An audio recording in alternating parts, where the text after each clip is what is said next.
Premier League fans are back and they return for the first time since March to the West Ham versus Manchester United game at the London Stadium on Saturday afternoon. Up to 2,000 supporters will be permitted to attend this contest between the two sides, separated by 4 places, but just 1 point in the Premier League table. I'm Anton, and welcome back to West Ham Irons United for our Manchester United preview. And yeah, it's going to be a little bit different tonight because Matt's not joining me, the regular preview guy. I'll tell you why, because he's not got back to me and he's not even read my message. So boo-hoo, Matt. Make sure you subscribe to the channel, get the comments in below, and hit the thumbs up. But without further ado, I'm going to bring on our first guest. We've got a couple of guests for you tonight, but our first guest is not really a guest because he's a regular, or has been a regular, on Irons United over the past years. In actual fact, he's one of the originals, helped set it all up from the start. You'll recognise a lot of the graphics, not the new graphics, but some of the older graphics. The logo, etc., has been created by him. So let me bring in Dan. Dan, how you doing, my man? I'm good, mate. I'm good. It's nice to be on, actually. It's nice to come on and do a little preview and have a little chat with you, mate. I did a match day, what's the name, didn't I? Watch along a little while back, which was a laugh. But yeah, it's good, mate. Yeah, good, mate. Good. Well, let me tell everyone. So, Dan has had a previous channel, but he's now launched a new channel. So, Dan, just want to explain it to everyone, and the description is in the link to their channel is in the description below. So make sure you go and check their channel out. Really, really good, knowledgeable Premier League guys. So, Dan, So basically, we used to have Fandango. We scrapped that because obviously things have changed now. I've got a little girl and stuff. So decided to set up a podcast with my brother and our pal Luke. It's called No Score Podcast. You can find our channel on YouTube. Like Ant's already said, the link is in the description. Essentially, it's a football podcast with a little bit of everything thrown in for good measure as well. We'll talk all things from, football, every other bit of sport we're doing. Darren and Luke are well into their FIFA. We talk gaming, we talk documentaries. So basically the first hour is usually us nattering about what we want to talk about. And then the last hour, we're doing head-to-head predictions where the Premier League's concerned and just talking over the last match week. So yeah, if you're into football and that sounds like something you'd like to watch, then make sure you visit that link and subscribe, and then you can join us live. Basically, we go live every Tuesday or Wednesday. It's usually whatever suits, basically. Darren and Luke shift patterns are a bit weird, so we just try and fit it around the boys. Yeah, and listen, guys, I can't explain it enough. Like, the knowledge that these guys have got of the Premier League is top notch, and it's all about stats, facts, history, the full shebang. So, they watch all the leagues all over the world. So it's definitely worthwhile checking out. Like Dan said, the link is in the description below. So check it out. But Dan, yeah, mate, Man United, and it's funny. I think it was me and you and Richard that done the first ever video for Irons United, and I think it was the Man United preview. Actually, yeah, it might have been. It might have been, mate. Yeah, it was when we first ever launched, and it's funny. I had to look back at some of the old videos, and it's hilarious. But our first couple of videos were decent, mate. They were really good. You got the right people in, mate. You got the right people in at the beginning. That's you did it right, but you're smashing it in a minute. Obviously, I still watch all the videos. You're absolutely smashing it, mate. It's good. Yeah, it's good stuff. It's good, mate. So yeah, Man United. It's going to be an interesting one, isn't it? Yeah, I think it is. Mate. It's funny. I obviously knew I was coming on, so I thought I'd do a little digging. We've not lost against them in the last 3 at London Stadium, so yes, mate. We're in good form against them, and they're a bit up and down, aren't they? So I'm looking forward to it, mate. I'm weirdly, obviously, I used to be the one that used to come on and be the doom and gloom guy, but I'm weirdly optimistic at the moment. It's very strange. If you're watching this, right, you may recognise that Dan is smiling. Something you never saw. Used to be too much swearing and a lot of sad faces, but yeah, not so much, mate. It's weird. We just seem to be ticking along quite nicely, even when we play bad. And they say that's a sign of a good team. If you can win when you're not playing well. Yeah, I feel like we've made the best of a bad situation, really, and we've come out of it the other side and come out of it stronger, I suppose you could say. What I worry about is when the fans are back in, it all goes back to normal. Loads of people have been saying that, haven't they? But listen, without further ado, let's bring on our next guest. But this is going to be a little bit interesting. There's going to be some connection here. So last night, I don't know if you recognise, but Alf done a show with another Manchester United fan, and that was a one-off, and it was just something a bit different. It was actually Alf's brother. So it's not just, it doesn't, you know, it's quite regular. So Alf is a West Ham fan and his brother's a Manchester United fan. And now we've got Dan, who's a Manchester United, a West Ham fan. Jesus, mate, calm down. And we're bringing on his brother, Dazzler, who's also part of Know the Score podcast. Hey. But he's a Man United fan. Something went wrong, trust me. Dazzler, how you doing, mate? You okay? I'm good. Thank you very much for having me on. How you doing? Yeah, good mate. It's so weird looking at you because you just look the same as your brother, apart from you don't have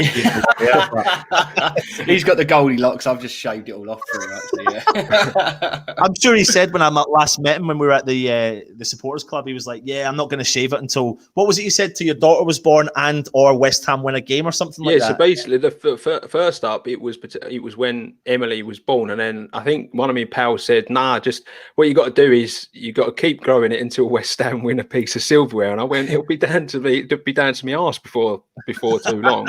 But yeah, then obviously because of lockdown, I just haven't been able to get it cut, and now I'm weirdly attached to it, mate. Yeah. So Dazzler, explain to me, where did it all go wrong, mate? Growing up watching Ryan Giggs, more than anything. But no, yeah, I was about 6, 7, and I just started watching them more regularly, and I started just learning about the players. One, red's my favourite colour. 2, loved watching the team. And then, yeah, I just grew love for the club itself. And back then you could more as a fan, because at that time when I was so young, I didn't really care about the silverware aspect of it. It was only when you're in secondary school and you're telling all your mates, "Shut up, we're winning everything."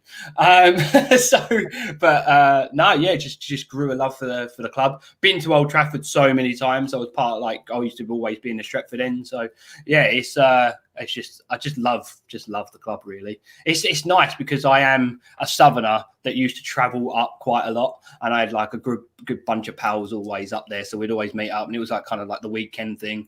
So yeah, I've been quite fortunate. I've gone over to the old bowling as well with Dan quite often when it was always Man United versus West Ham and stuff like that. But yeah. It's always been Man United through and through. So yeah, it's been nice. So you wouldn't have enjoyed our intro video then, because our intro video was some of our better times against Manchester United. And listen, we've had quite a lot over the years, and I missed a few. People will say I missed the Tevez clip, etc. You know, but there's been quite a few. But I did have to make sure I threw in the Jonathan Spector one, because that's the one that logs up in the memory. Yeah, thanks for that one. Yeah, no. But listen. Let's chat a bit about Man United, and I'll throw it to you, Dazzler. First and foremost, what's your thoughts on the current season and everything that's going on over at United with Solskjaer, etc.? It's a bit of a weird one, because I think we kind of had a similar conversation this week on our podcast, and it was a little bit like, you know, a lot of the fans are attacking Ollie because, you know, 1 week is good, 1 week is bad, 1 week, and you know, the consistency is just not there. Now, the problem that I have with that is that I have always seen Ollie as a project that potentially he might be able to get us out these dark times. Now, a lot of people will always say, "Oh, he hasn't got the experience, you know, he hasn't got the buying power or anything like that." But at the same time, you know, with the development and the players that we've got, we should still be contending. I still think that we're a first-class team and we should definitely be up there. Now, you know, if we win, you know, our game in hand and, you know, beat you boys, then we're already back in the title race again. And I know it's crazy for a United fan to be like, "Oh, title race," but if you look at, you know, our stats and statistics of our last games and how we're performing at the moment in the league, you know, we're still there. Now, you know, Ollie does have a lot of pressure, and I think that's maybe potentially something that he's learning within his managerial career that he's never had to really deal with. Yeah, he got relegated with Cardiff, and he then went away and managed other clubs. But I think this has been one of his biggest, like jobs that he's had to take on, and there's so much pressure with it. You know, Old Trafford is not just a football club; it's a brand. It's everything. It's one of the biggest clubs in the world. If you go to any country on holiday, potentially you're going to see a Man United kit being worn and everything like that. So that's what he's also holding. Potentially, I mean, more than anything, he needs to get the consistency out of the players, and he needs to also have that formation kind of consistency as well. I think that's maybe a little bit of a problem. He sometimes doesn't understand how to play against, say, the mid-table boys or even relegation teams. He really focuses on the big teams more than anything, and we've seen that over this season. So hopefully he starts getting that consistency and definitely out of the team. But yeah, you never know. I've enjoyed this season, and yes, we've had a few ups and downs. I mean, especially the first game of the season against Palace, I was absolutely fuming. But at the same time, we've continued going forward and actually started getting some really good results. So we need to just continue that, and hopefully fans get off of Ollie's arse a little bit, because that's what we need, really. We need to start getting behind him a little bit more. So, but yeah, I'm for instead of against. So yeah. Yeah, no, cool, mate. I mean, well, the thing is, sorry to jump in, but the thing is, obviously, you've mentioned, potentially it might be mad for a United fan to consider themselves in the running. Wouldn't you argue anyone inside the top 8 at the moment, with the craziness that the season is, can kind of look at it and go, you never know. If we keep going, at worst, top 6, maybe European football, like Darren's just said, United have got a game in hand. They're just inconsistent. That's all it is for United. I don't think it's particularly all on Ollie. I just think there's a few bad eggs, and it's just some inconsistencies. That's all. Yeah. I don't think anyone can. Who are those bad eggs then? From Oh, I mean, God, don't get him started. Don't get him started, and. I mean, we've not had a consistent defence all season, I would say, personally. At one end you've got Maguire not having a good game, and then you've got Maguire and Luke Shaw not having a good game together. I mean, Shaw's been, most probably part of 2 of the 3 losses we've had throughout all competitions this year, just by bad decisions. There's just no energy from him on a defensive mindset. We still haven't got that central defensive partnership, which a lot of the top teams have got, even the mid-range. You need to have that consistency to ensure that one, leadership in the back line is there. 2, the communication, going forward, pushing. How are you supposed to attack if you haven't got any source of defence as well? Most probably, Wan-Bissaka's most probably, as much as his form is okay at the moment, on my perspective, he's playing well, but he should be playing better. But he's most probably our best defensive player at the moment. And then going forward, Paul Pogba, please don't put him in the team tomorrow, even though he's most probably going to be there. We're using players that personally are too lazy for the squad, lazy for the structure that we're trying to play. And that's where you need to kind of come out of it. Let's play Matic, one of the slowest players in the Premiership. Let's not play him. Let's get someone else in there. Fred made some really bad dishes, plays this week. We've got a few, but and I think Rashford also is taking a lot on his shoulders this year, trying to be that guy that's going to get us all the wins. But personally, I don't think we need to have more. So, hello, Stout. What's he? Has he just tried jumping in? I think he has literally just jumped on. Look, he's in the pub. He is in the pub. Still, can you even hear us, mate? Oh, here he goes. Right. Cheers for that, Stel. He's obsessed. He can't. He just wants to get his face in front of the camera all the time. Don't enjoy your night out, mate, with the missus. He can't hear nothing. I think he's just enjoying the fact he's in the pub, to be honest with you. Yeah, exactly, mate. Exactly. Mate. Listen, I think we all know West Ham are in good form, but recently, since the lockdowns happened, I think is it Man United are hitting a bit of form as well as of late. The latest lockdown, definitely. But then again, Dan was talking about West Ham playing bad and getting the results. We have been playing bad and getting results. I mean, especially against West Brom and things like that. So we need to start coming out and actually beating teams.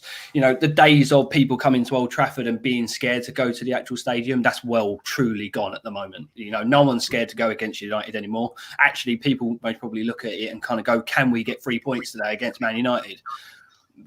We're called the Devils for a reason, and that was to intimidate our teams. We don't intimidate anyone anymore, and that's a problem. We need to get back to that stage, and hopefully, you know, hopefully we can get there. But just right now, we're a team that's just very inconsistent. So it's just a bit like Dan. Do you think there's something in that? Like when you look at the Southampton game in particular, you know, down 2-0 and then fought back to come and get a result at the end of it. Is there something in the recent form or whatever Solskjaer's doing within the team, etc.?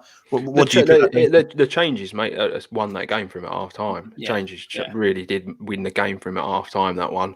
You know, Cavani coming on, he completely changed the game. But like Darren's made a good point there. I do think they're very similar to us, to be honest with you. They're not playing particularly well, but they're getting the points, they're getting the job done, especially in the league. You know, they've got a game in hand. I think with if they win their game in hand, only 2 points off the top. So they're going all right. Like, a lot of people laugh at United, but they're actually playing okay. I just think all it is with United, their standards are so high.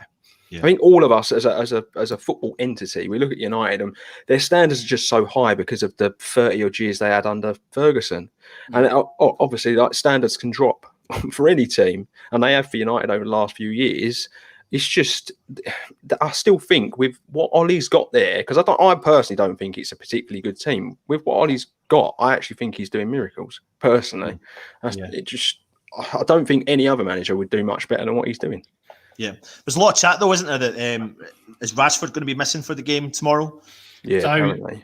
Yeah, I mean, that was earlier today, they've said it, but I mean, Ollie's put out another statement saying his potential. I personally think he needs a rest. You know, we've got a big game for Champions League, which needs to be a win. We can't just draw it because they're not just going to come out for a draw either. So we've got to win that game personally, rest him, and go from there. And I would most probably go for, you know, with a form of Martial, not too sure about him, but yeah, maybe Greenwood or something like that to just take over that, because I still think that he's a threat.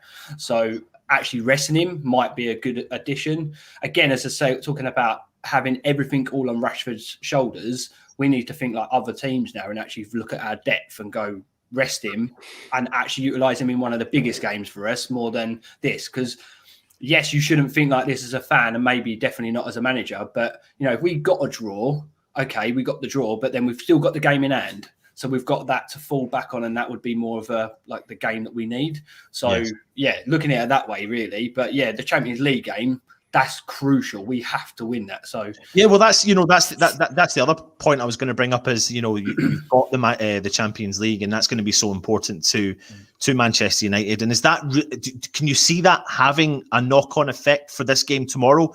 Like, will Solskjaer be putting that as the priority? I mean, I can tell, Dazzler, the way you're talking, like, we have to win that next week. And I know you have to win that next week, but you're talking with more passion. Do you think the players are thinking like that? Do you think that they're all going to be wanting to play? I mean, I'm not saying they're going to turn up and bend over and let my West Ham go at them. Let's hope they do. No, I don't think that. But then let's not talk about passion of Man United at the moment. No, I don't think anyone gives a shit that they're wearing a Man United shirt at the minute, except for a few of them players.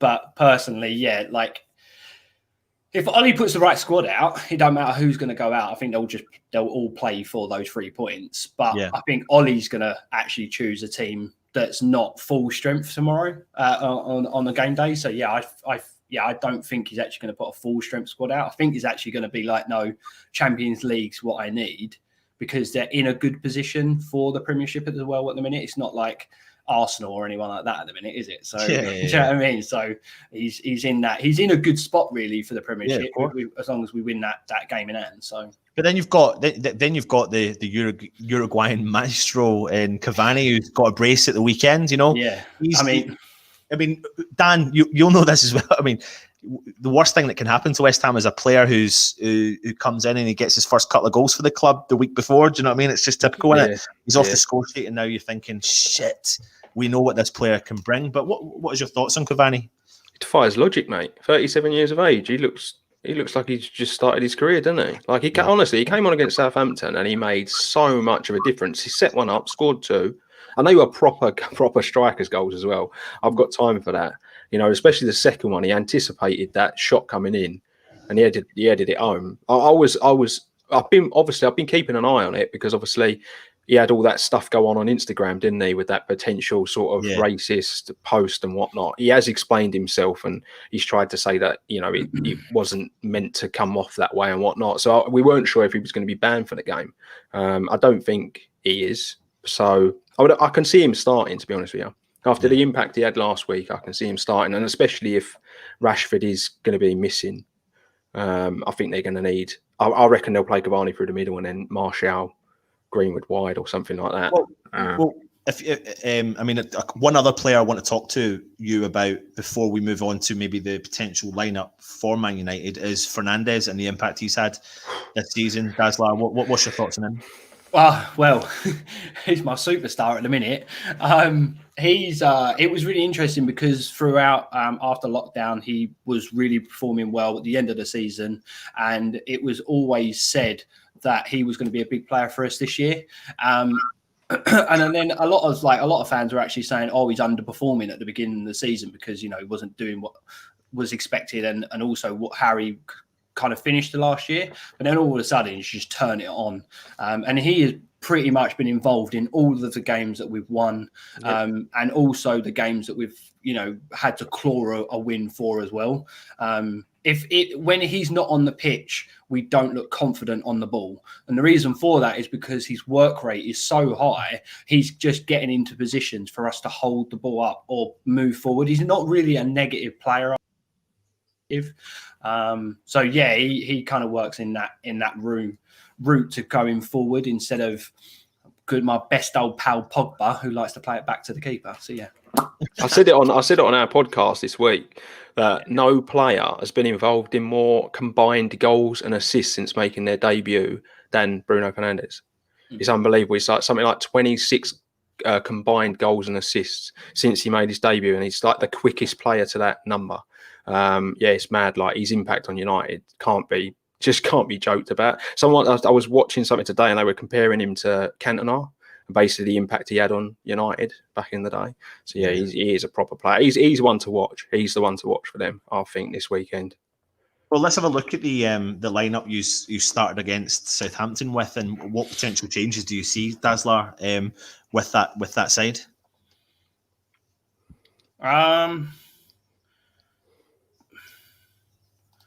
Don't really see a lot except for potentially Matic and Rashford. Yeah. Rashford you're being forced into, isn't you? Because of injury. If you look at that, you got I'm looking at Rashford coming out and Dan saying potentially Cavani, but then you could could have Pogba coming in instead of Matic and playing Fred more of a defensive midfielder, and then having both of those go forward. Van der Beek playing a ball to ball, box to box. So, personally, I think that would most probably be that. You potentially central defence as well. Lindelof, I'd like to see actually on the pitch. Maguire, not so, because especially with the kind of threat that West Ham bring going forward, I don't think Maguire's actually there for it. So, but then again, McTominay could actually potentially play as well instead of Matic. That might be that one. I'm not his favourite fan because, again, he's a player that's not consistent enough. I think he gives the ball away too much when we're going forwards. And that's something he needs to learn, just potentially hold the ball up a little bit more and concentrate going forward. But, other than that, potentially they could be the changes for that one there. Martial's a bit of a weird one. I think he'll be on the bench, but his form's dipped lately. So I don't know if Ollie's going to kind of give him the nod and go, put him on, and hopefully he brings what he does best. But with how he's been playing, I think actually he'll most probably just be on the bench and maybe be like an impact sub later on against you. So. Yeah. Well, listen, we are going to come on to West Ham in a minute, but before we do that, Dazlar, how do you think, and that both of you actually, how do you think United are going to take this game, and how do you think they're going to face up against West Ham, or the new West Ham that we're seeing. We're not playing great over the last couple of games, but we're grinding out results. But there's still a positive vibe around the club. How do you see Solskjaer setting up against West Ham tomorrow night? I think it's a pretty awkward game for Solskjaer, to be honest. I think he's potentially only beaten you once since he's took over. You're our bogey team, and especially with Solskjaer as well. So, yeah, it's a bit of a weird one. I'm hoping he sets us up to actually be a pressing attack. So when you've got the ball, we're literally pressing you the whole time. Because the last time that we played, you had so much space that you potentially, it was a draw last time, and I think you should have won it, really. But yeah, if we can press you and go play forward and not be negative, that's where we'll be, and also play on the wings, because you're so strong in the central midfield. If we're just going to consistently go through that route, which we're not strong on either, we'll give the ball away too much, which then allows you to counter offer us, and our defence isn't fast and your strikers are. So do you know what I mean? Like we have to really use Telles, Wan-Bissaka going forward through them two, and then utilising it and then passing outwards again through that. So yeah, we need to play a lot wider, and also when you've got the ball, put a lot of pressure on, because otherwise too much play for you guys is just going to be, well, it'd be a nice win for you, wouldn't it? So, honestly, though, you've made a really good point about like playing through that on those wings and not through the middle. It's weird to say it as a West Ham fan, but our centre midfield is unreal at the minute, and they ain't going to penetrate that. They ain't got the players to get past Rice and Souček. I honestly don't believe they've got the players to get past them. Rice is a different animal when it comes to pressing the ball, tracking and winning. Like, I've never seen a player of his age do the work that he does and get through it. And Souček always seems to be available. Always just seems to be in the right place at the right time. Yeah. So I think it's a really good point, actually, that he's made there about trying to use the wings. But then, if we go with the wing backs, it ain't going to be easy because they're doubling up. We've been very solid defensively, which is very weird for us to say, innit, Ant? Because me and you have always been adamant that the defence has just always been a problem area that we've never wanted to fix. Yeah. But coincidentally, Stuart Pearce steps into position, and bang, things are starting to get a bit more organised, etc. But listen, let's talk a little bit about West Ham, or not a little bit. The show is about West Ham. let's actually talk about our beloved club. But before we do, let's have a look and see what the gaffer said this week.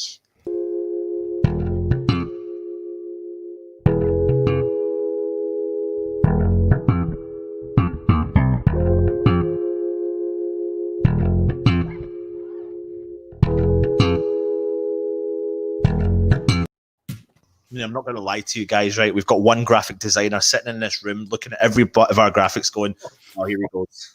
I can predict his mindset. I know exactly what he's thinking. Anyway, we'll move on.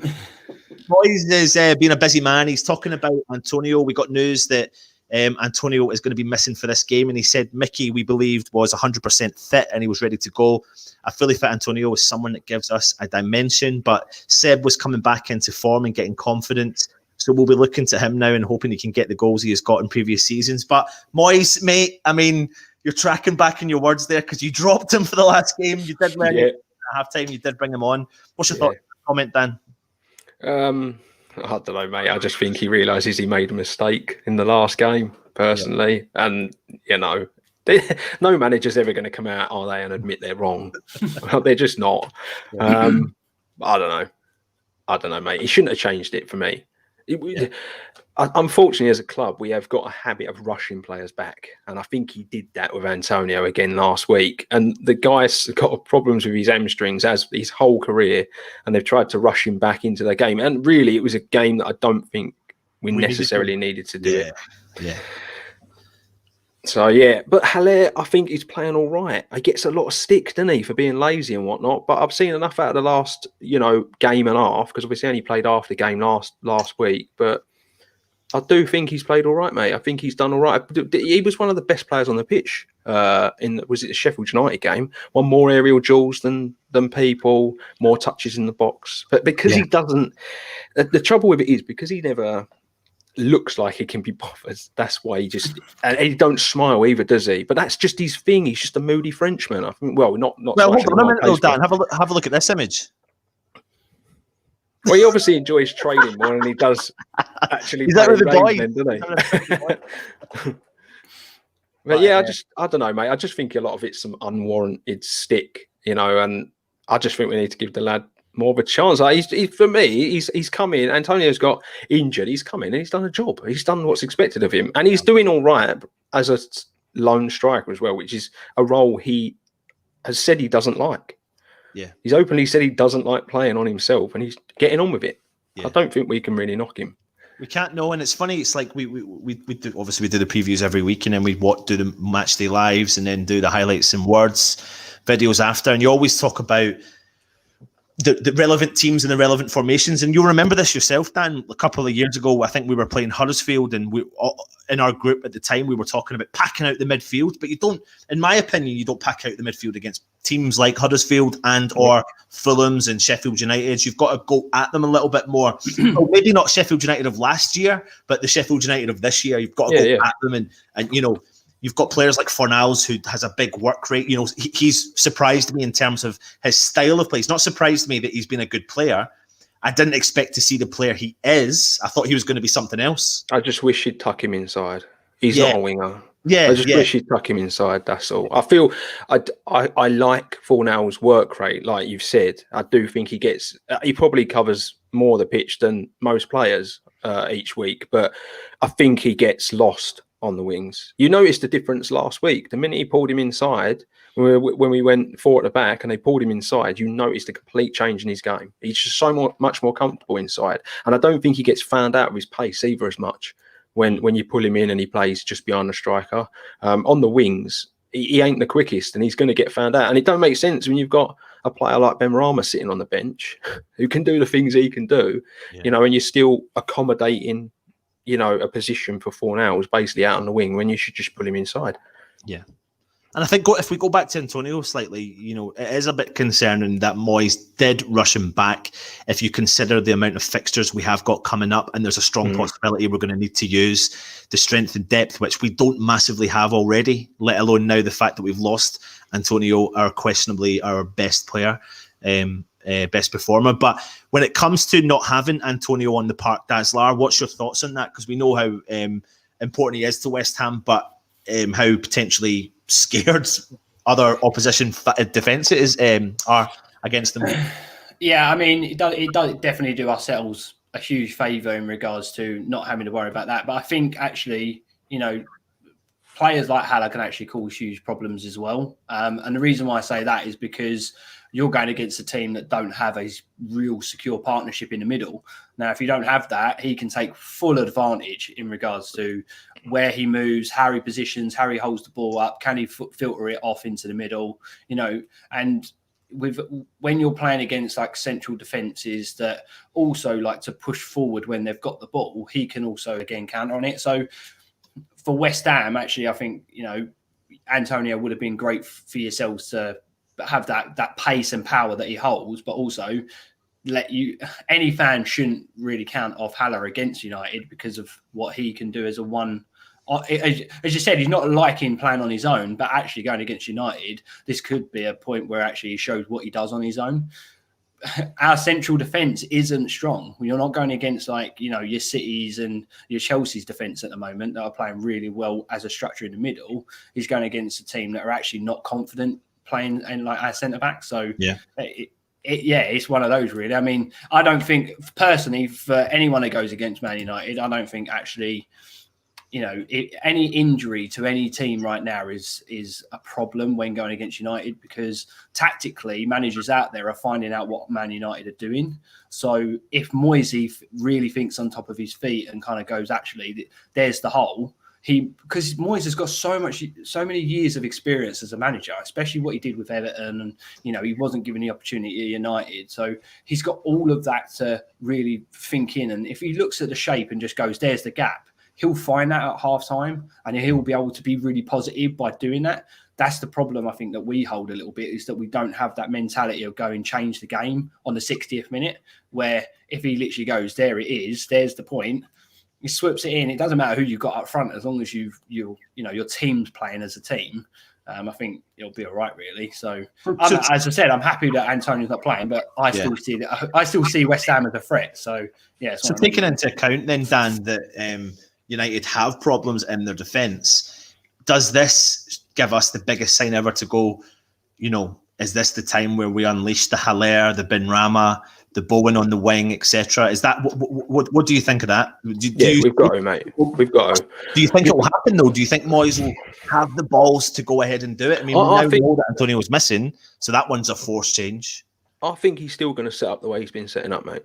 I honestly don't. I think there might be changes. I don't know why. I've got a feeling that he might bring Benrahma in, and he's been forced into starting Haller. But I do think he's going to bring Benrahma in. He's made some very positive impact on the game whenever he's come on as a sub. I do think that, especially in the last game, the assist for Bowen's goal was brilliant. I love the fact that when he picks the ball up, all he wants to do is run at the players and the defence and whatnot. And I think we need that, especially in this game against United. I think we're going to need that. This is a good United team that are going through like a bit of a similar stretch to us, but I don't think it's a fantastic team. And they do get scared when the teams run at them. Southampton did it. Southampton just made the mistake of sitting back in the second half. They thought the job was done. But Southampton had more than the 2 chances they put away, and they could have quite easily won the game. If we go in with a similar mindset, we can definitely take something from it. But yeah, I see a couple of changes, but I don't see a change in formation. You can't see. I mean, when you look at the second half against Aston Villa, you see a rocket was up Haller's arse, and him, Benrahma, Bowen, Fornals, they were all playing off of each other. The confidence going forward, and there was bodies in the box putting pressure on, and it was given. Bowen was playing the ball out wide and then darting straight into the box. Benrahma was looking up, looking for the assist. He got the assist. If Bowen wasn't going to hit that ball into the back of the net, Haller was behind him to try and do something with it as well. So there was options then. That's something we don't. I haven't always saw with West Ham. It's always been relying heavily on Antonio performing up top and just trying to bring that gap a little bit closer. But it'll be definitely an interesting one. Do you think having fans back is going to make a big change to West Ham? Not enough fans, mate. It's not enough fans. It's not enough. I think it's pathetic. Personally, I just think it's pathetic. 2,000 fans in a 60,000 seat stadium. It's not going to have any impact at all. At the end of the day, the bench has been sitting there. The staff have been sitting there. That many fans are not going to make really that much noise, are they? Let's be honest. And if all the rules and regulations are actually in place that they're saying, fans are not going to be allowed to cheer that much anyway, apparently. Yeah. So yeah, for me, mate, like we need to get the fans back in the stadiums. When the time's right, though. But it's not a match day, is it, unless the ground's full? No. It's just not. Like I see on the socials, everyone's getting excited, the people that have won in the ballot and whatnot. And yeah, that's amazing. Good luck to you if you want to go. If I'd won in the ballot, mate, I'd be giving it up. It's not proper football. I can't meet the lads in the pub before. We can't all sit together in the ground. We can't go out after. It's not football. It's not. Yeah. It's just a bit of a weird situation at the minute. I don't think it's going to have much impact at all, just because there's not going to be that many of them. And they're going to be so spaced out, aren't they? Yeah, I'm with Dan on this one. It's so weird, isn't it? It's like 2,000 fans, and then it depends on how they section it. If they're putting them all kind of on one stand, and then they're spaced out, then potentially, that it makes a little bit of sense, at least to get a bit of atmosphere around that section. But yeah, I mean, I'm not a fan of it. 2,000 fans. I mean, you're not going to hear anything. I mean, if you're going to have literally someone scores and you're just going to get a. It's not going to cheer them up anymore. Personally, they're better off still having the fake crowd sounds, because at least they've still got that consistency of listening to something, and having that. You're not really going to get that sense. And then again, how would you feel if you're sitting like in part of a stadium and there is 0 people around you? I mean, it's not going to be a fun experience more than anything. It feel like a non-league game, isn't it? Feel like a bit like non-league when we used to go over Dagenham when we were kids. There'd be about 10 people in the stadium, right? It's weird. It's a weird situation. When it comes to the fans being back in the stadium, I do agree. I think it's a bit, it's going to be much better when everyone's back in there. But if I lived close enough and I was allowed to, and I was given a ticket, I think I probably would go. And it's just, I don't know what it is. It's just about going. I've missed it that much. Like my situation. I'll miss it, mate. I know you do. But I think, for me personally, knowing that I live where I live, I mean, I'm probably going to be realistically one of the last to go back. Realistically, so that's the part that's really graining on me. Living up in Scotland, knowing that I'm not even. I mean, I paid 30% deposit for my season ticket. Yeah, I did the same, right. So I'm already excluded from the list. But let alone living in a different country excludes me even further. So just, I just don't have a clue when I'm going to be going back to the stadium. And what you said, Dan, it starts to hit there a bit now. And you're like, I won't be able to see you guys, go to the pub beforehand, have a bit of a laugh. I generally don't think that we will be back in as a proper fan base and as a football entity before next season. Yeah, I genuinely don't, mate. I think obviously with everything that's going on, you're hearing the news that there's positive, changes, the vaccines and all this sort of stuff. So we are getting there, but it's going to be a long process before it is properly safe. And that's what we have to remember. As much as we all love football, we have got to make sure that we're all safe at the end of the day, and that nobody's going to be putting anyone else at harm. At the end of the day, it's a complete like. It's new for everyone. It's new. This is a completely brand new thing that everyone's had to learn how to deal with. And 2000's a start. It's a start, isn't it? It's not a start I particularly agree with, but it is a start, And then eventually we'll get to our full, and then I reckon by the time next season rolls around, we'll all be having a jolly up again, mate. Oh, mate, it cannot come quicker. Imagine we go into next season and we finish top 6. Oh. Could you imagine? And then next season we'd probably be shit because we'd all be back. And get a cup run as well. Yeah. Typical. Let's see what else he was saying. Moyes is talking about the fans coming back. He says, I hope the fans will recognise that we're a more energetic and committed team. Got really good competition for the team too, and people who are ready to play. He's also saying the biggest thing I'd like to say is that we've been waiting for them for months. This is related to the fans. We've been so pleased with our results, but we didn't have them at our games during this period, and them not being able to see it happen is disappointing.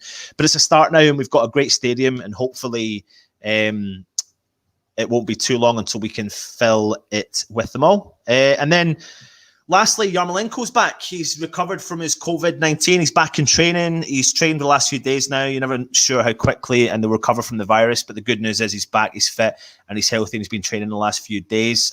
What kind of impact will that have on the squad, Dan? Now that we've got, in theory, him back. I think only really it's Ryan Fredericks and Antonio. Well, he's a positive influence on the squad, isn't he, as a whole? Apparently he's a favourite in the dressing room. I don't.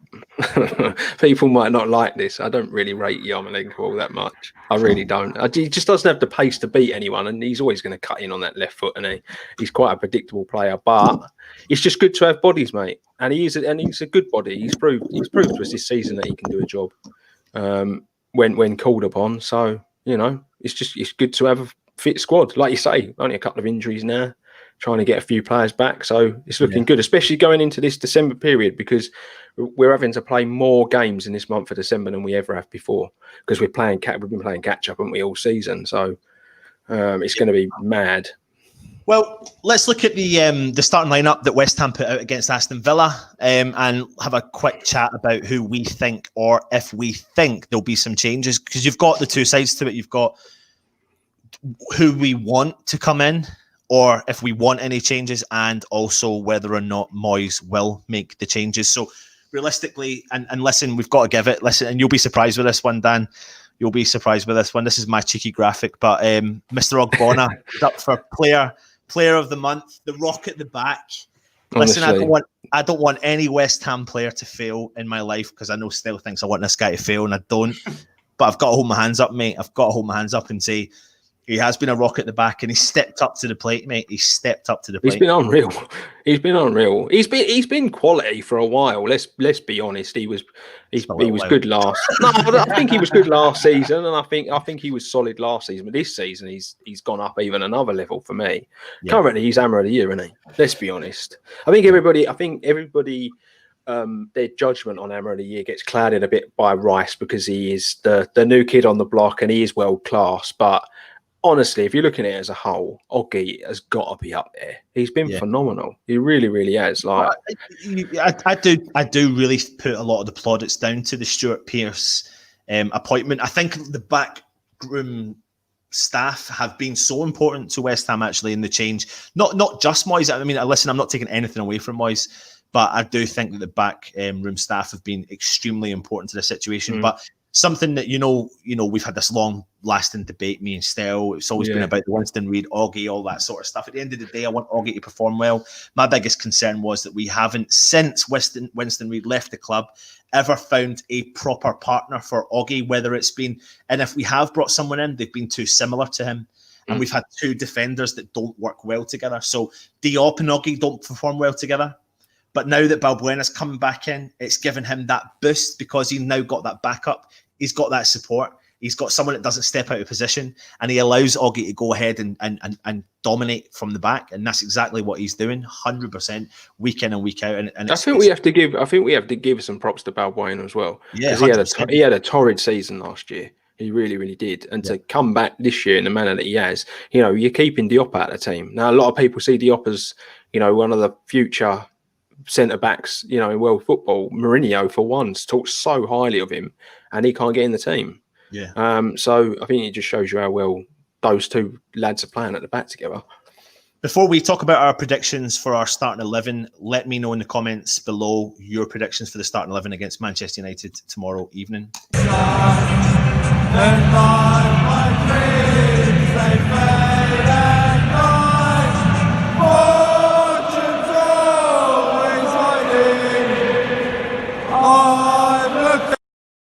So when you see that and you hear that, it does get back to the floor, doesn't it? It really does. It's like, oh man.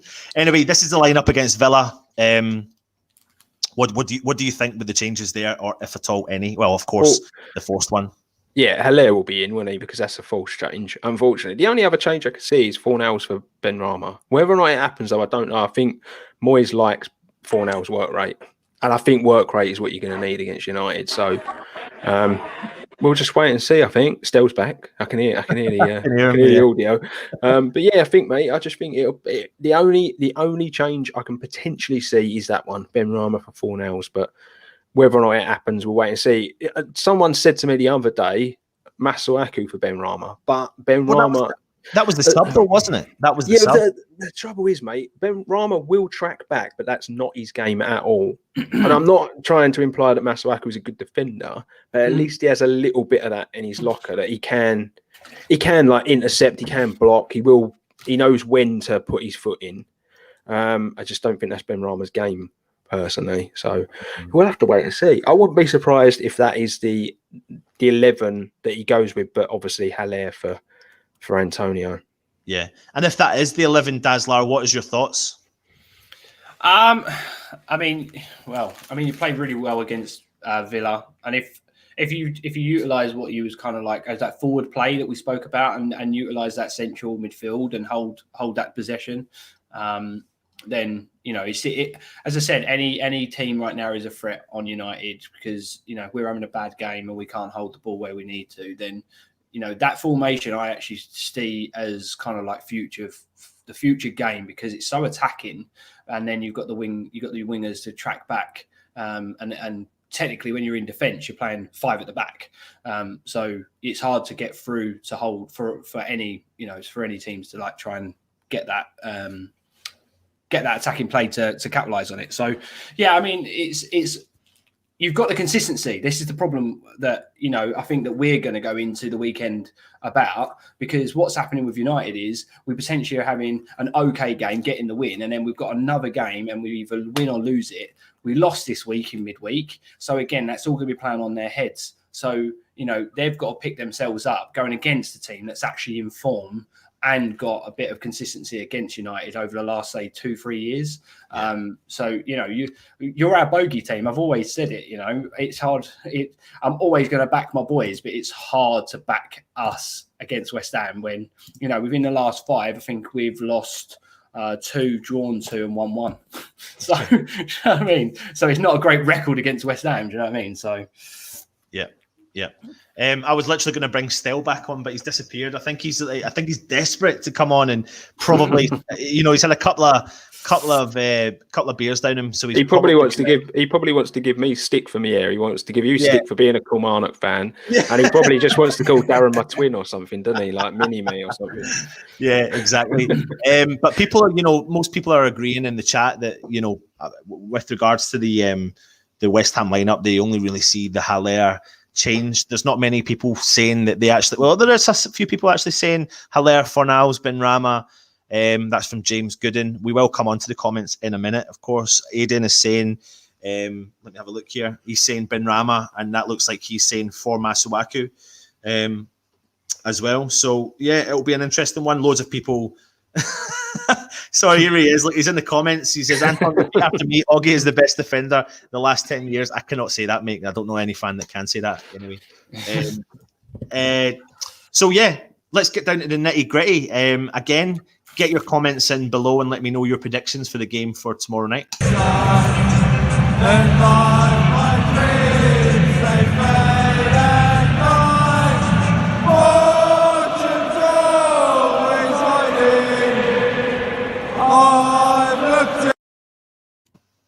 So, it's an interesting time, and get your comments in and let us know your predictions for the game. Dazzler, what are you going to say, mate? What did you go with on 2-1? But we had Rashford then, so yeah, because we predict all the Premier League games. We're going head to head at the moment. Yeah, I'm doing really bad. So. Yeah, Darren's. What are you, like 12 points behind or something? Aren't you? You're dead last. Like yeah. All right. Okay then. Well then, Dazzler, you go first this time. Cheers, mate. I'm still going to stick with it. 2-1. Man United. Sorry, Man United. All right. Okay. Let's hope you're wrong, mate. Dan, I can't remember what I went with. I genuinely can't remember what I went with. But I thought you went with a draw. Yeah, I think I did. I think I went 1-1. Just because I have this habit on our predictions of playing it safe because I don't want to finish last. But I don't know. I really don't know. I'm gonna be optimistic and back. I'm gonna go 2-1. Yes. I've been saying each week that for a while, because I felt like the 3-1 and the 3-2 prediction was a prediction that probably came true, whether it was West Ham won it or lost it, we conceded and scored. But as of late, we've not been doing that. But I just can't see us not conceding against Manchester United in the recent form that they are. And I can see us scoring goals depending on what lineup we put in. So, you know me, mate, I like a big score. So I'm going to go for 3-2 West Ham. And 2,000 fans are going to witness it. They're going to be jumping and the stadium's going to be rocking, all those fans. Hey, do you know what, though? For any of the 2,000 that are going, lap it up, enjoy it, because it's football at the end of the day, and you're getting to watch the claret and blue, and you're getting to watch your team. So just enjoy it. It's a little break from what's going on at the minute, if anything, isn't it? So of course, just enjoy the game. Let's get into some of the comments, guys. Then before we go, if you're okay with that, Cool. That's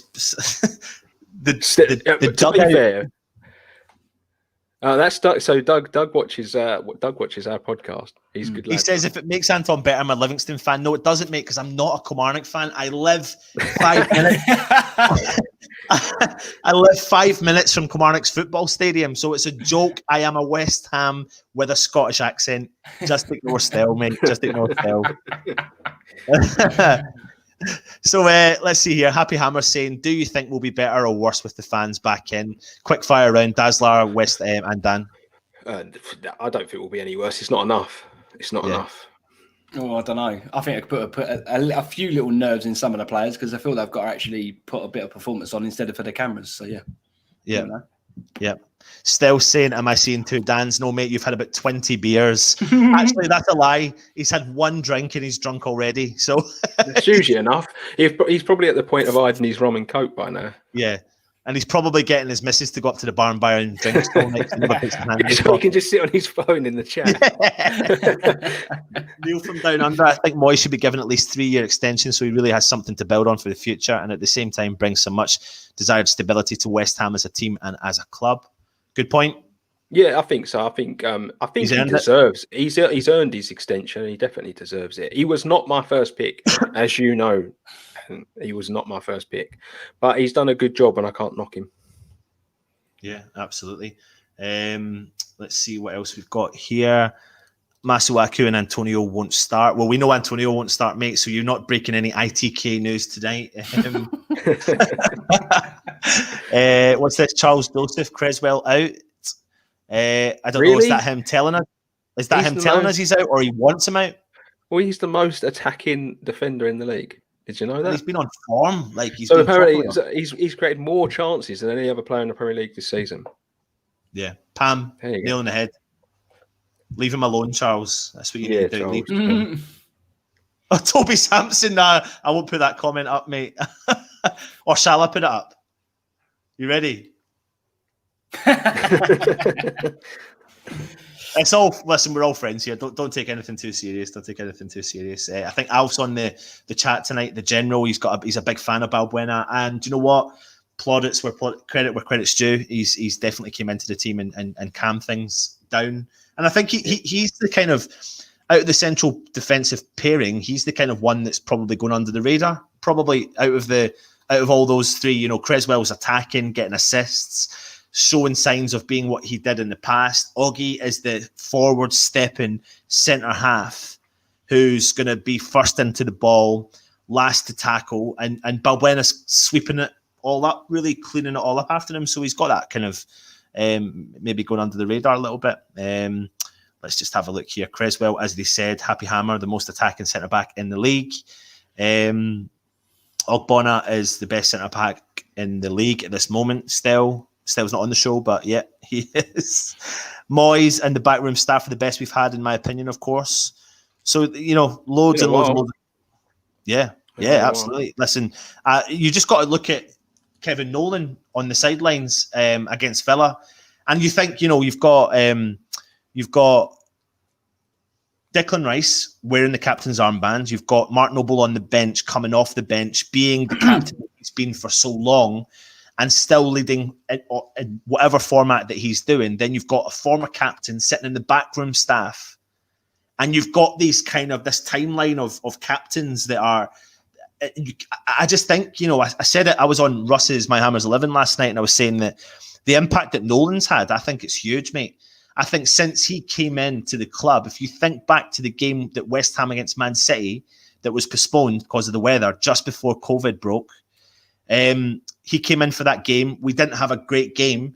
It was the following game against Liverpool that we had a very, very, very good game, and we were unfortunate not to win. And then after that, we have just got better and better. You've just got to think about what sort of impact having him and Noble at the club is going to have on Rice.